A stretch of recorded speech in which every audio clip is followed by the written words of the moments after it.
Hello friends, நேற்று night vlog தான் பார்க்குறீங்க. லைட் போட்டதுக்கப்புறம் பாத்திரமே அடுக்காமல் விட்டுட்டேன். சரின்னு சொல்லிட்டு பையனோடைய டிஃபன் பாக்ஸு எல்லாத்தையும் எடுத்து சிங்கில் போட்டுட்டு, அதுக்கப்புறம் பார்த்திங்கன்னா இந்த வெந்தயம் எடுத்துகிட்டு போயிருந்தேன் நேற்று. என்ன அப்படின்னு கேட்டிங்கன்னா, அவனுக்கு கொஞ்சம் லூஸ் மோஷன் இருந்ததுங்க. லூஸ் மோஷன் இருந்ததுன்னா வெந்தயம் இந்த சாப்பிடுங்க, கண்டிப்பாக இது சரியாயிரும். ஸோ மென்று சாப்பிட்டு தண்ணி குடிங்க போதும். சரி, நைட்டு சப்பாத்தி போடலான்னு சொல்லிட்டு இந்த பிரீத்தி ஜியானில் தான் சப்பாத்தி மாவு பிசைஞ்சேன். இதை பற்றி ஃபுல் டீட்டெயிலான வீடியோ நான் போட்டிருக்கேன். அதை வேணால் ப்ளே பட்டனில் வைக்கிறேன். இது எப்படி ஒர்க் ஆகுது எல்லாத்தையுமே செக் பண்ணி பாருங்கள். அதுக்கப்புறம் குடமிளகா கிரேவி வச்சுட்டு அதுக்கப்புறம் சப்பாத்தி செஞ்சாச்சு. சப்பாத்தி மாவு பாருங்கள் எவ்வளோ சாஃப்டாக இருக்குன்னு சொல்லிட்டு. ஸோ இதை பற்றி ஃபுல் வீடியோ நான் ஏற்கனவே போட்டிருக்கேன். லிங்க் வைக்கிறேன் ப்ளே பட்டனில், மறக்காமல் செக் பண்ணுங்கள்.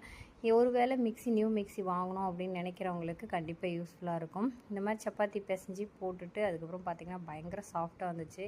சாப்பிட்டு முடிச்சுட்டு நைட் அப்படியே தூங்கியாச்சு. இப்படி தாங்க நேற்று நைட் போச்சு. உங்களுக்கு எப்படி போச்சு அப்படிங்கிறத மறக்காமல் கீழே கமெண்ட் செக்ஷனில் சொல்லுங்கள்.